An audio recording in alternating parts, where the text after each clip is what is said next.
नमस्कार एवं छत्तीसगढ़ में आप सभी का स्वागत है। मैं हूं आपके साथ स्फूर्ति सिंह। चलिए खबरों की शुरुआत करते हैं। लोकसभा चुनाव के लिए 4 जून को होने वाली मतगणना के लिए राज्य निर्वाचन अधिकारी रीना बाबा साहेब कंगाले ने तैयारी का जायजा लिया। Shri Shankaracharya technical college campus में बने स्ट्रांग रूम में रखी ईवीएम और मतगणना स्थल की व्यवस्थाएं देखी।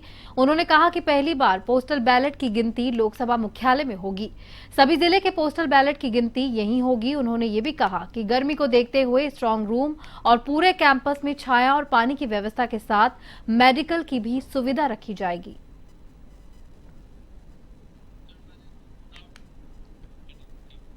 दुर्ग में न्यायालय के आदेश की अवहेलना का मामला सामने आया है, जहां पे प्रार्थी महिला संगीता पंडित ने प्रेस वार्ता करते हुए सिटी कोतवाली थाना प्रभारी महेश ध्रुव के कई संगीन आरोप लगाए हैं। जहां पे प्रार्थी महिला ने कहा है कि कोर्ट ने याचिका 156(3) के तहत महावीर डेवलपर संचालक योगेश पांडे सहित 3 आरोपियों के खिलाफ मामला दर्ज करने के निर्देश दिए थे, जिसमें षड्यंत्र पूर्वक जानबूझकर निरस्त दस्तावेज प्रस्तुत कर जमीन की हिस्ट्री कराए जाने सहित कई आरोप शामिल है। लेकिन थाना प्रभारी महेश ध्रुव ने कई दिनों से लगातार टालम टोल कर एफआईआर दर्ज करने से देरी का आरोपियों को बचाने का प्रयास किया। अब पुलिस के उच्च अधिकारियों के दखल के बाद एफआईआर की गई और सिर्फ 420 का मामला दर्ज किया गया है। साथ ही थाना प्रभारी की ओर से पीड़ित महिला को भी धमकाया जा रहा है। आपको बता दें कि पहले अधिवक्ता संघ ने भी किसी तरह की जांच नहीं करने और आरोपियों को बचाने का आरोप सिटी कोतवाली थाना प्रभारी महेश ध्रुव पर लगाया था।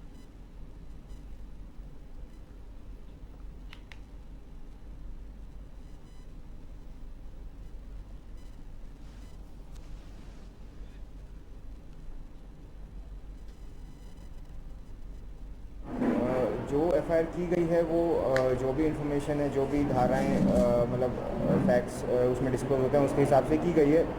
अगर अभी भी कुछ फैक्ट्स आगे आते हैं, सामने आते हैं, तो वो धाराएं उपयुक्त धारा जोड़ के उसमें फिर आगे मतलब धाराएं जोड़ी जा सकती हैं एफआईआर में।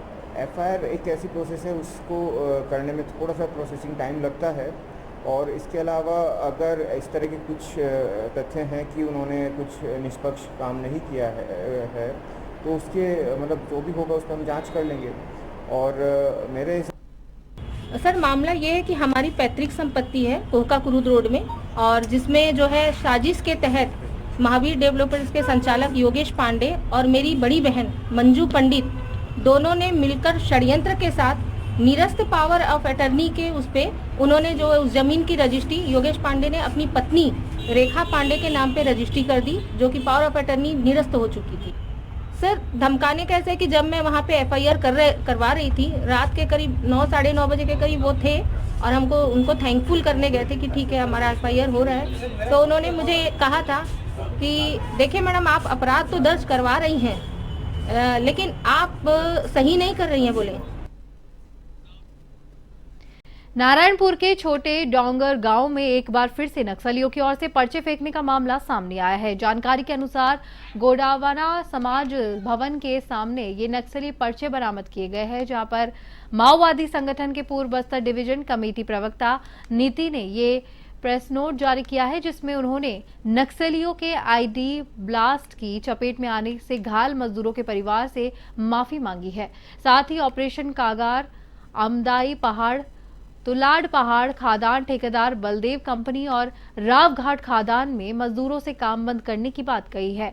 उन्होंने छोटे डोंगर के साथ पद्मश्री वैद्यराज सागर साहू, कोमल मांझी, हरि मांझी, नारायणपुर रावघाट खादान के बीसेल नाग मेनू कुमेटी खादान में दलाल बताया है और उनके लिए मौत का फरमान भी जारी किया है। परिवहन से लेकर भी नक्सलियों के पर्चा जारी कर माइंस में अयस्क परिवहन करने को लिखा है।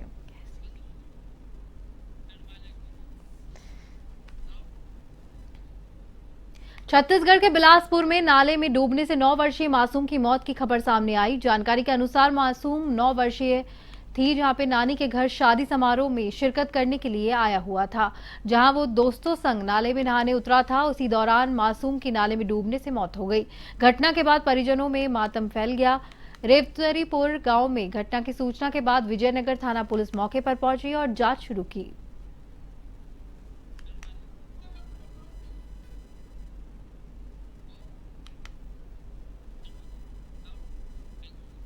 जिले के मानपुर ब्लॉक अंतर्गत नक्सल प्रभावी औंधी थाना क्षेत्र थानेदार सुशील त्रिपाठी के खिलाफ मारपीट, गाली गलौज और नक्सल केस में फंसाने की धमकी देने का आरोप लगाया गया है ग्रामीणों के द्वारा, जहां पे विभिन्न गांवों से बड़ी संख्या में ग्रामीण औंधी से जुड़े, जिसमें महिलाएं भी शामिल रही।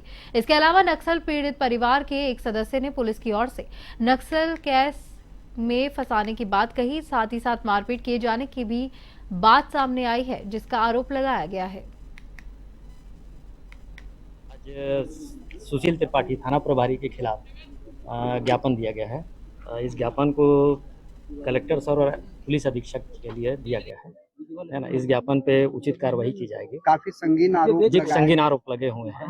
ये जो आरोप लगाए गए हैं ये भी पुलिस के पास जो है किसी मतलब उच्च अधिकारी के पास लिखित में नहीं आया है। एसपी ऑफिस में या आईजी ऑफिस में किसी भी जगह पर जो है इस प्रकार की कोई शिकायत नहीं दी गई है। अभी जो है जो भी ज्ञापन दिया गया है तहसील ऑफिस में दिया गया बताए हैं, तो ज्ञापन में जो भी तथ्य आएंगे उसकी जांच की जाएगी।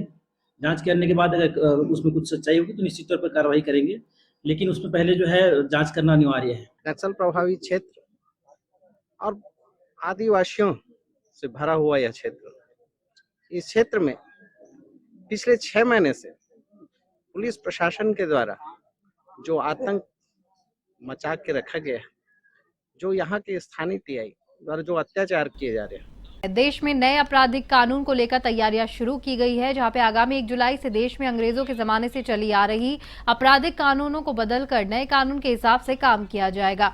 इसे लेकर पुलिस महकमे में बड़े स्तर पर तैयारी की जा रही है। पुलिस के सभी आला अधिकारी लगातार बैठकें करके अधीनस्थ कर्मचारी और अधिकारियों को नए कानून की जानकारी दे रहे हैं, ताकि कोई अपनी शिकायत लेकर थाने पहुंचे तो उसे नए कानून और पुराने कानून में उलझने में नहीं फंसना पड़ा। जहां पे इस दिशा में पुलिस कर्मियों के लिए पाठशाला भी लगाई गई। इसके तहत संसद के पारित आईपीसी की बदलकर भारतीय न्याय संहिता 2023, सीआरपीसी को बदलकर भारतीय नागरिक सुरक्षा संहिता अधिनियम 2023 और भारतीय साक्ष्य अधिनियम 2022 कानून की जानकारी से रूबरू कराया जा रहा है। यानी हत्या के लिए धारा 302 की जगह धारा 101, ठगी के लिए धारा 420 की जगह धारा 316 लगेगी। सर, जो नया कानून आया है किस प्रकार के क्या है और अपने थाने में किस प्रकार के प्रशिक्षण दिए जा रहे हैं? भारत शासन के द्वारा नए कानून का अमेंडमेंट किया गया है, जिस पर से राज्य सरकार के द्वारा निर्देश प्राप्त होने पर पुलिस मुख्यालय के वरिष्ठ अधिकारियों के द्वारा ऑनलाइन जो एक्सपर्ट हैं कानून के जो जानकार हैं उनके द्वारा ऑनलाइन हमको प्रशिक्षण अभी दिया जा रहा है, जिसमें नए अमेंडमेंट के बारे में बताया जा रहा है कि उसमें क्या क्या परिवर्तन हुए हैं, क्या क्या पुलिस को पावर दिया गया है या पब्लिक के प्रति क्या क्या चीज़ें हैं, उस पे हमारी अभी जानकारी दिया जा रहा है हमें। किर्गिस्तान की राजधानी बिश्केक लोक और बाहरी छात्रों के विवाद में भारत के स्टूडेंट्स के लिए खतरा बन गया है, जहां पे विवाद में छत्तीसगढ़ के जांजगीर चंपा जिले के करीब 20 मेडिकल स्टूडेंट्स फंसे हुए हैं। छत्तीसगढ़ राज्य के स्टूडेंट्स की संख्या 70 है। इन्हें बाहर निकलने के लिए मनाही है। छात्रों को घर लौटने का दबाव डाला जा रहा है। जांजगीर चंपा जिले के ऊपर कलेक्टर एसपी वैद ने इस संबंध में बताया कि बिश्केक में छात्रों का विवाद बढ़ने के बाद स्थानीय परिजन उनसे मिलने पहुंचे थे। उन्होंने स्टूडेंट्स की घर वापसी के लिए मदद की मांग की थी।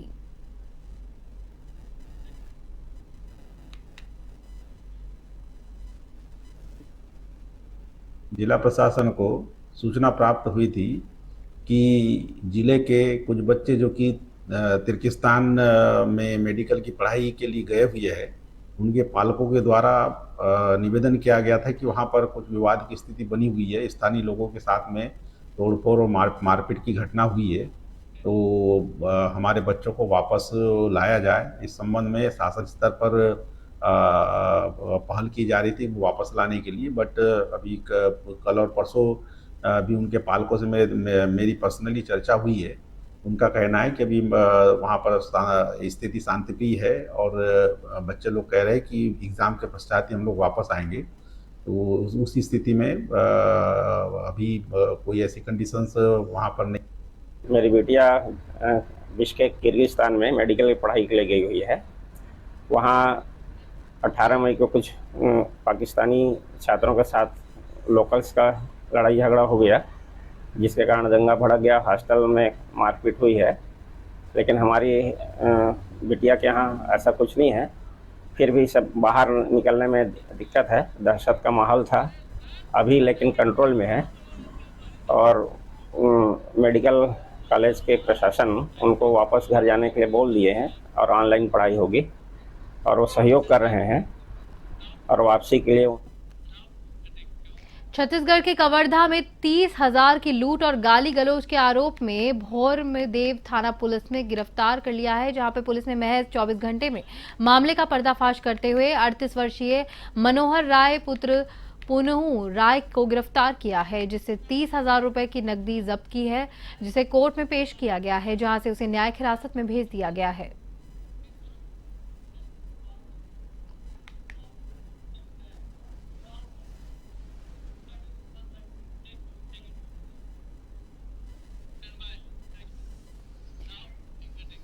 छत्तीसगढ़ के कवर्धा में कोतवाली थाना पुलिस ने कार्रवाई करते हुए 2 नशा तस्करों को गिरफ्तार किया है। पुलिस ने आरोपियों के पास से नशीली दवाएं और इंजेक्शन भी बरामद किए हैं। पुलिस के अनुसार कबीरधाम जिले में काफी समय से नशीली दवाओं और इंजेक्शन के कारोबार की शिकायतें मिल रही थी। इसे लेकर सुधा गार्डन के पास पीछे शिव मंदिर के बगल में 2 व्यक्तियों की ओर से नशीली दवाई रखकर बेचने की जानकारी मिली, जिस पर मौके पर पुलिस ने दोनों आरोपी इशफेल खान और बबई कुमार को नशीली दवाओं के साथ गिरफ्तार किया।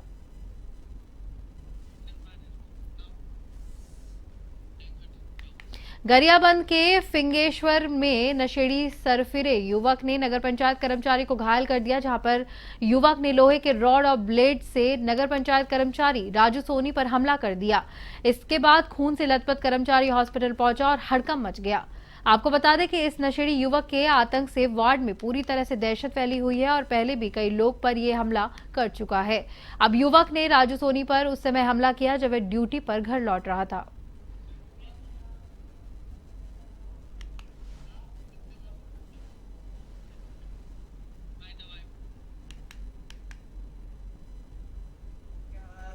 तो ठीक है, उसके सर पे चोट आई हुई है, 6 टाका लगा हुआ है उसके फ्रंटल रीजन पे और पेडल रीजन पे 3 टाका लगा हुआ है। कंसस ओरिएंटेड है, वाइटली स्टेबल है। एक थोड़ा उसको इंसिडेंट करने की जरूरत पड़ सकता है, उसको पड़ेगा, वो आगे उसको रिफर किया गया है। मनी कंचन है, बाहर ड्यूटी है भैया, बाहर ड्यूटी करके खाना खाने आ रहे थे। एक तरफ देश के कई राज्य भीषण गर्मी की चपेट में हैं, तो दूसरी तरफ छत्तीसगढ़ के बीजापुर में भारी बारिश के साथ जनजीवन अस्त व्यस्त होता हुआ दिखाई दे रहा है। हालात यह है कि कई इलाके जलमग्न हो गए हैं और मूसलाधार बारिश के बाद लोगों की जिंदगी डामाडोल हो गई है। जानकारी के अनुसार भारी बारिश के चलते कई घरों में पानी घुस गया है और कई मकान क्षतिग्रस्त हो गए हैं। रेड्डी गांव में आधी बारिश के चलते कई पेड़ भी उखड़ गए हैं और कई फीट तक भरे पानी ने लोगों की परेशानियों का कारण बन गया है।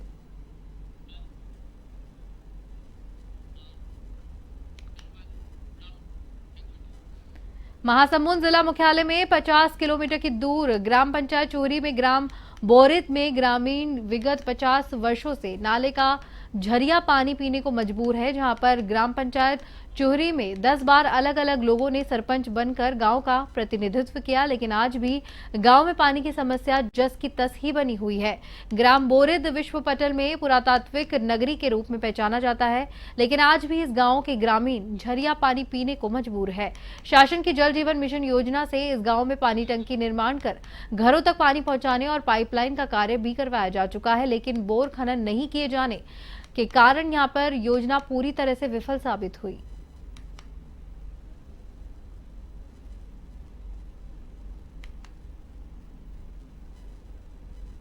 पानी की समस्या है बहुत ज्यादा है।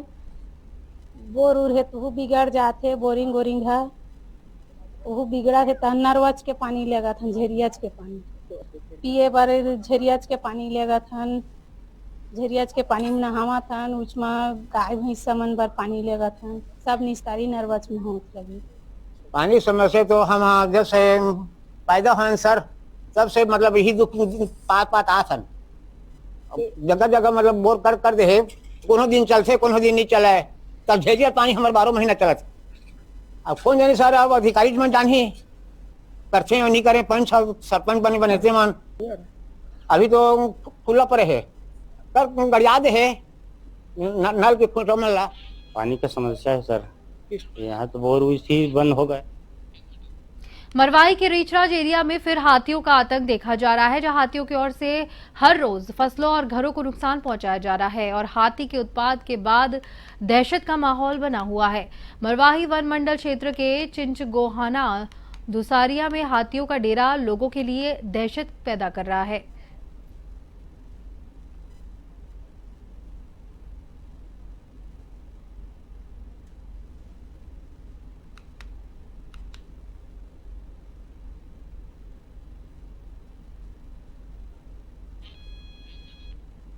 छत्तीसगढ़ के कोरबा में सड़क मार्ग करते समय आधा दर्जन हाथी लोगों के आकर्षण का केंद्र बन गए, जहां पर कटघोर वन मंडल में घुड़सिया से जटका में जाने वाले रास्ते का ये वीडियो बताया जा रहा है, जिसमें करीब आधा दर्जन से भी ज्यादा हाथी सड़क के एक तरफ से दूसरी तरफ जाते हुए नजर आ रहे हैं। हाथियों के दल को देखकर नेशनल हाईवे नंबर 130 पर लंबा जाम लगा। हाथियों की सूचना के बाद वन विभाग की टीम मौके पर पहुंची और आसपास के इलाके में भी हाथियों की सूचना दी गई, जिससे लोग सतर्क रह सके।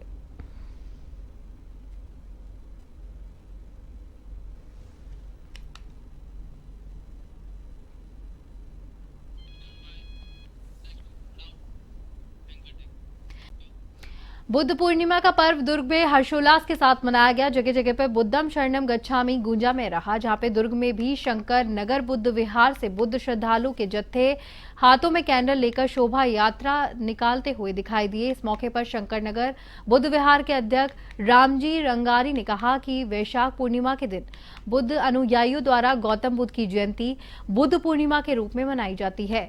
दुर्ग भिलाई में बौद्ध समाज द्वारा अनेक कार्यक्रम आयोजित किए गए, जहां समाज प्रमुख भक्ते गौतम बुद्ध की पूजा कर उनके बताए गए मार्ग पर चलने का आह्वान किया गया।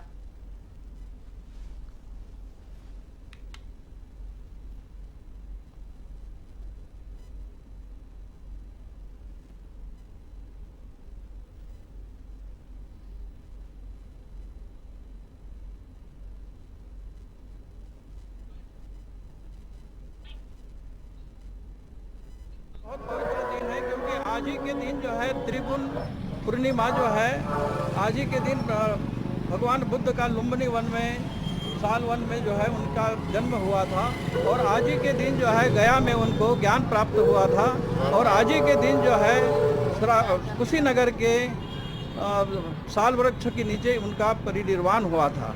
कि इस तरह हमारे जो महापुरुष है, महामानव है, ऐसा सहयोग अभी तक किसी भी महामानव को ऐसा सहयोग नहीं मिला है जो एक दिन में उनको ज्ञान उसी दिन एक ही दिन में।